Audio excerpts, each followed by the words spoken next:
many that use the network as a personal ATM machine in the campaign season. Congressman Alan Grayson sounds off about that in just a moment.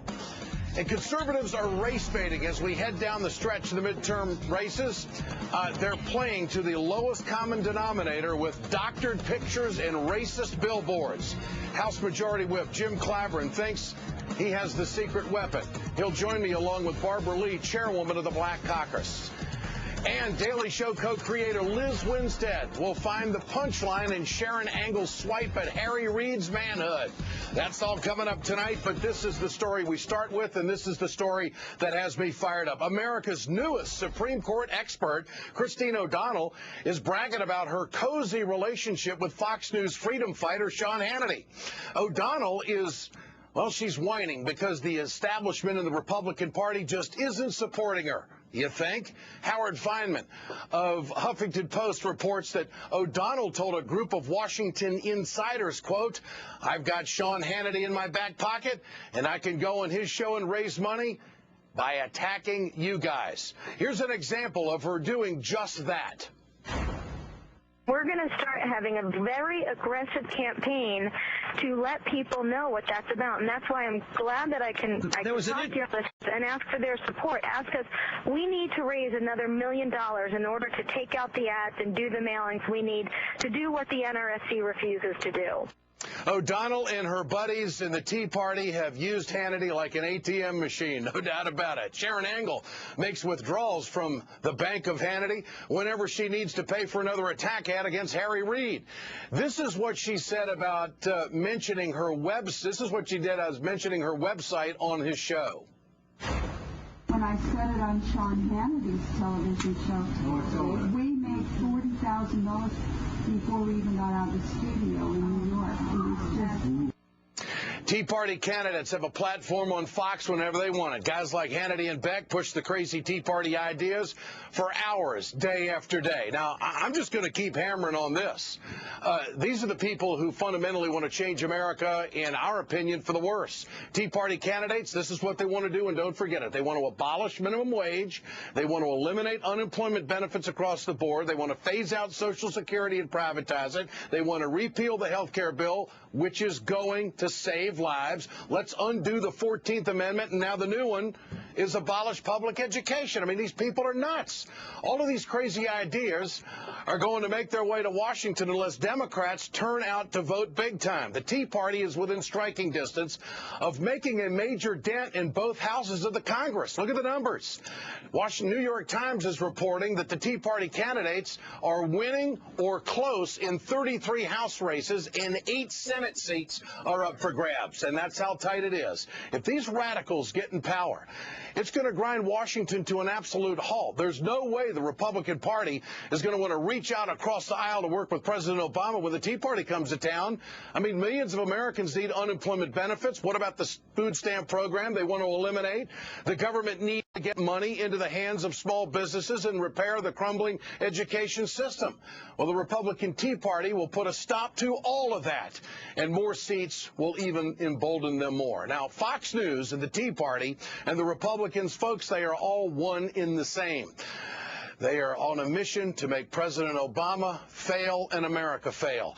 Base Democrats are the only people who can stop this crowd. 18 days from now, the choice couldn't be any more clear. Either this country will go back to the 1800s or lean forward into the 21st century.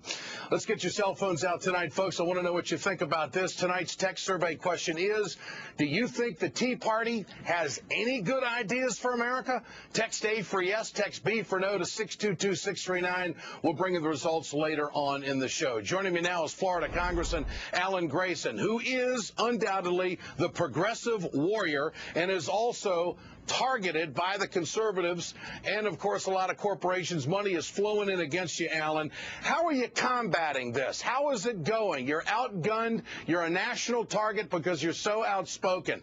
And now that Fox is an unabashed money machine for the Republican Party, what's the future hold for progressives? Well, we're fighting back. We're fighting back the same way that we always do, with the help of good-minded people and by telling the truth. But it is true. My opponent bragged that when he went on Fox News a couple of weeks ago, he raised $100,000. He was very proud of that. And he's using it like an ATM, just like O'Donnell is, just like Sharon Angle is. That's her angle, to try to be able to put together the money that she needs for a campaign. But I look at these people and I say to myself, it's like seeing a bad movie all over again. Because I think we had a Tea Party president for 8 years. Think about it, the same sort of beady eyes, the same sort of vacant look. And where did that leave us? Do we have to elect the same kind of people over and over again who end up trying to destroy the country? Congressman, do you think that this is just the way it's going to be for election cycles to come, that there's really no way that the progressive movement in this country and the wage earners of America are going to be able to keep up with this money? And now, of course, the foreign money that's coming in with the Chamber of Commerce. I mean, it doesn't bode well, does it? It's hard. We've had almost $2 million spent in our campaign against us by these outside special interests, these mostly anonymous special interests. We've pieced together that it's the insurance companies, the oil companies, David Koch's money, the Chamber of Commerce, foreign money. We've pieced it together, but they don't even have a disclosure requirement. And believe it or not, Ed, according to Politico newspaper from a week ago, 20% of all of the money that's been spent by these outside right-wing forces in the entire country has been spent against me. And I can't believe it myself. I mean, I'm a first-term Democrat. I don't sit on the Appropriations Committee. I'm not a member of leadership. And they are really, really out to get me. But luckily for us, we've had people come to our website, congressmanwithguts.com, over 80,000 contributions so far. 80,000 people have contributed to our campaign, so we have the ability to fight back. But they tried to pick me off. They tried to pick off all the people like Carol Shea Porter, like Tom Perriello, people with a conscience. And they destroy us with these negative ads, these blistering, evil negative ads. And in front of my children on my TV set, they called me a liar. They called me a loudmouth. They've said that I'm a national embarrassment. And this is their idea of constructive dialogue. Well, Congressman, I think you answered your question why they're coming after you. They're afraid of your guts. They're afraid of the way you speak up for the people and the way you go right after it. Because you've had success in life. You don't have to have this job in the Congress. You speak for the people.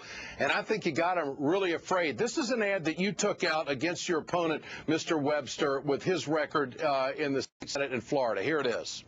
I'm Congressman Alan Grayson, and I approve this message. Got up this morning and I hopped into my car. But Daniel Webster's taking things a bit too far. Webster tried to sell our roads to sheiks in the Middle East.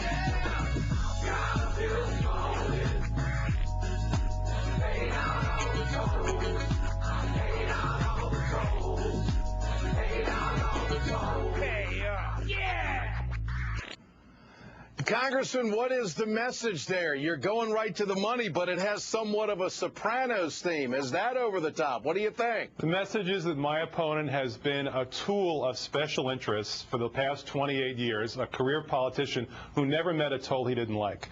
When he was in office, he cut taxes on the rich and imposed toll after toll and property tax after property tax increase and sales tax after sales tax increase on ordinary people. And that's what that ad is all about. But it has nothing to do, Ed, with me versus him anymore. It's now me versus the special interests. They couldn't buy me, and now they're trying to destroy me.